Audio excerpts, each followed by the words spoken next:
इते अहम ख़बर ॾियूं पिया। टंडोला यारमा ॻोठ जुमा ख़ान लुंड में घर के बाहि लगी वई। एक ॿारड़े ऐं 3 औरतूं सड़ी ज़ख़्मी थी पियूं आहिनि। जी नाज़रीन, आगाही ॾेई रहिया आहियूं। सड़ी ज़ख़्मी थियलनि में सारा लुंड, परी, ज़ीनत ऐं ॿारड़ी खुशबू लुंड शामिल आहिनि। ज़ख़्मियुनि खे गणती जोगी हालत में हैदराबाद रेफर कियो वियो आहे। ब्रेकिंग न्यूज़ आहे, अवां सां शेयर करे रहिया आहियूं। टंडोला यार खां ॻोठ जुमा ख़ान लुंड में घर के बाहि लगी वई आहे। एक ॿारड़ी ऐं 3 औरतूं सड़ी ज़ख़्मी थी पियूं आहिनि।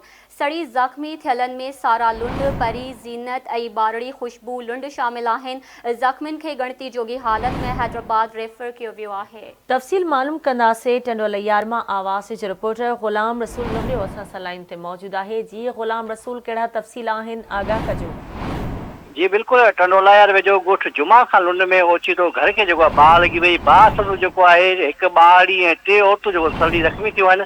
ॿारनि खां जॾहिं त ॿारनि खे रांदि करे बाहि वरी जंहिं दौरान बाहि लगी वई है। बाहि में सारा लुंड, परी लुंड, ज़ीनत लुंड ऐं ॿारड़ी खुशबू लुंड सड़ी ज़ख़्मी थियूं आहिनि। तव्हां ॿुधायो बाहि में सड़ी ज़ख़्मी थियल चइनी ॼणनि खे सिविल अस्पताल टंडोला यार पहुचायो वियो, जिते फर्स्ट एड ॾियण खां पोइ ज़ख़्मियुनि खे नाज़ुक हालत में हैदराबाद रेफर कयो वियो आहे। जी ठीक है, अवां जी वॾी महिरबानी।